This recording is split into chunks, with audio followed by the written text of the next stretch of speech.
Abel Elimbi Lobé, nous avons un souci. Je pense que d'une manière ou d'une autre, le professeur Wanagin a posé ce problème, entre guillemets. Le procès Kamto veut 6 milliards pour le compte du MRC concernant justement leur candidature, c'est-à-dire sa candidature. Entre-temps, au regard des textes en vigueur au Cameroun, il est clair que le MRC est hors jeu. Est-ce qu'il n'y a pas déjà un problème de flou? Est-ce que le MRC pourra présenter un candidat? Comment ce parti qui ne peut pas logiquement présenter un candidat fait bien une levée de fonds? Vous comprenez quelque chose? Non, mais je comprends quelque chose quand même. Je voudrais rappeler ce que les Saintes Écritures disent. Paul dit aux Thessaloniciens dans le chapitre 2 Thessaloniciens, chapitre 3, verset 6, « Nous vous ordonnons de vous éloigner de tout frère qui marche de manière désordonnée, et non selon la tradition, etc., etc. » Je vous ai gardé ici la pensée du professeur, enfin, du philosophe Namvondo, sur le bon sens. Le bon sens, monsieur Parfait. Très rapidement et sommairement, il dit que le bon sens est cette faculté dont disposerait tout être doué de raison, à être capable de distinguer ce qui est bien de ce qui est mal, l'utile et l'agréable, l'échec et la réussite, l'espérance et l'illusion, le vrai et l'ivraie, le beau et le laid, l'interdit et le permis. Si je m'en tiens à ça, je poserai la question, quel est l'intérêt de cette publication? Vous n'avez pas réglé déjà les problèmes de l'aptitude à être candidat. Le problème qui est un problème que vous avez créé vous-même. Parce que c'est le lieu de rappeler que ce n'est pas la première fois que le professeur Kamto va à une élection. Il est allé à une élection en 2018, il n'a pas annoncé son budget. Il est allé à une élection en 2018, il n'avait pas assez débattre, à faire des acrobaties pour justifier le bien fondé de sa candidature. Il n'a rien justifié, ni sur la légalité, ni sur la légitimité, tellement les choses étaient simples et claires. Le MRC était doué d'une capacité à investir. Il a investi, ça n'a fait l'objet d'aucun tintamarre. Il avait 19 conseillers municipaux et un député. Il remplissait simplement, logiquement, les conditions de la loi. Aujourd'hui, M. Kamto, par son propre fait, est dans une activité de communication tonitruante avec mobilisation de la passion des fanatiques à gauche et à droite. Ça veut dire qu'il y a quelque chose. Ça veut dire que nous ne sommes pas dans les mêmes conditions qu'en 2018. Aucun autre candidat n'est comme ça. Monsieur Serge Espoir Matomba, qui annonce sa participation à l'élection, n'a pas dit qu'il est candidat, mais il parle d'une participation. Il est conseiller municipal de son parti, il est grand conseiller. S'il veut être candidat, il se lève, il est candidat. Monsieur aussi, s'il veut être candidat, il se lève, il est candidat. Madame Danduya, etc. Akere Mouna, qui vient de la société civile, a fait un choix. Il est porté par un parti politique qui a eu la capacité d'investir, et cela ne fait aucun problème dès lors que ce parti a déjà eu à investir quelqu'un en 2018. Cela n'a fait l'objet d'aucun problème. Qu'est-ce qui explique qu'un seul parti politique se distingue par sa capacité à vouloir injecter dans la société des considérations qui en réalité abusent l'intelligence? Tite dit, pour dire à Tite, et c'est le dernier, oui, c'est important. Parce que nous ne ferons pas la politique sans une pointe de moralité.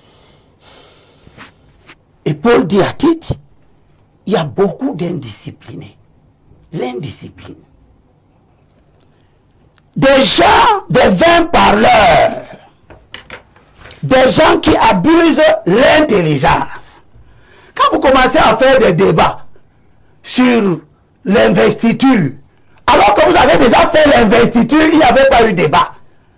Ça veut dire que vous faites l'investiture, vous voulez faire l'investiture maintenant dans des conditions qui ne sont plus celles de la dernière fois. Pourquoi avez-vous changé les conditions? Et Paul dit à Tite, il faut leur fermer la bouche. Car ces gens-là, ceux qui font les faux débats, ils continuent à bouleverser des maisonnées entières. Noah vient de nous faire état de leurs militants qui sont en prison. Pour rien. Et tu dis, ils bouleversent des maisonnées entières en enseignant pour un gain malhonnête des choses qu'il ne faut pas enseigner. Il ne faut pas enseigner que les gens aillent voter avec le récépissé. Il ne faut pas enseigner que tu n'avais pas joué un match, mais tu as marqué des buts. Merci. Il ne faut pas enseigner que tu n'étais pas à une élection, mais tu as un élu. Ça, c'est ce qu'ils enseignent. Et c'est parce qu'ils enseignent ça qu'on a un tintamarre qui trouble la sérénité potentielle de l'élection sénégalaise. C'était pas Diomaye Faye. Pas du tout. C'était Sonko. Quand ne peut-il pas avoir la grandeur d'âme d'un Sonko quand il voit que lui, il ne peut pas passer? Qui vous a dit qu'il ne peut pas passer? Laissez que je développe et je vous ai vraiment écouté. Parce que vous êtes tous les deux en train de jouer le jeu du RDPC. Si Sonko avait dit, si je ne suis pas candidat, il n'y a personne, Diomaye n'aurait pas gagné. Non, mais Sonko était condamné. Ah, non, Kamto est condamné. Il est condamné comment? Il est condamné. Le MRC, pas Kamto. Pas Kamto. Le MRC est condamné. Donc, je vais le dire. Non, permettez. Ne brouillez pas mon message. Non, sinon, je vais brouiller le vôtre. Donc, c'est pas la même chose. Non, ne brouillez pas le mien. C'est pas la même chose. Wafo, ne brouillez pas le mien. C'est pas la même chose. D'accord. Si vous brouillez le mien, je vous promets que vous n'aurez plus de message. Ah, mais on est... D'accord. Donc, ne brouillez pas le mien. Ne brouillez, c'est encore un conseil. Monsieur Wafo, ne brouillez pas le mien. On vous a suivi avec grande attention tout à l'heure. Permettez également à Pierre Blériot de coller un mot. Vous dites toujours les choses qui tiennent debout. C'est pour cela que je vous prie encore pour la dernière fois de ne pas brouiller le mien. Allez-y, Pierre Blériot. Alors, donc voilà ce qui se passe. On est dans une attitude narcissique qui fait que dans une rencontre qu'on veut collégiale, avec la possibilité d'aller vaincre quelqu'un, les gens ont un messie qui est hors de la portée humaine, qui a des capacités extraordinaires et qui n'a aucun défaut. Si ce n'est pas lui, les Camerounais sont perdus. Revenons donc à l'opération d'argent. C'est l'opération d'argent. Moi, c'est l'opération d'argent. Moi, laisse-moi les trucs là. C'est l'opération d'argent. Vous voulez être clair. C'est l'opération d'argent. Vous avez vu avec quelle gymnastique Noah vous a expliqué que ce n'est pas le MRC. Ce qui est bien, c'est que chacun a son cerveau dans sa tête. Le fait de... C'est toujours là-haut. Oui, chacun a son... Ça veut dire que quand tu parles, j'ai aussi mon cerveau ici. Le simple fait que le MRC se détache aujourd'hui de l'opération veut dire en logique que le MRC dit que cette opération a été un chaos. C'est pas ce que j'ai dit. Laisse-moi dire. Non, c'est pas ça. Parce que si l'opération avait été une réussite, et je vais vous montrer comment le MRC participait à cette opération. Parce qu'après avoir rassemblé l'argent, les gens allaient faire des dons, entre guillemets, et chaque fois qu'on faisait des dons, le MRC, vous allez vérifier sur les réseaux sociaux, se vantait des dons de survival. Donc, il engrangeait, comme le RDPC a engrangé les faveurs du riz. C'est comme ça que le MRC prenait les dons. Vous voyez le double jeu. Les gens qui se sont attaqués à Ependa et Koka et à Kiné étaient les costauds de tête du MRC. Maintenant que l'affaire a échoué et qu'elle a lamentablement échoué, on dit que ce n'était pas l'affaire du MRC. Moi, je suis d'accord. C'était au moins l'affaire de Kamto, lui-même. Et personne n'a donc jamais dit que Kamto a un mauvais rapport avec l'argent. Je ne veux pas en dire plus. parce qu'il avait brouillé, A-t-il géré il a un mauvais rapport avec l'argent. A-t-il géré cette opération? Oui, c'est lui qui l'a géré et qui a menacé Penda et Koka. Lorsque Penda voulait que les choses se... Donc, Kamto, qui se lève un matin encore, maintenant donc, le Dieu de tout le monde, il dit, rassemblez-moi 6 milliards.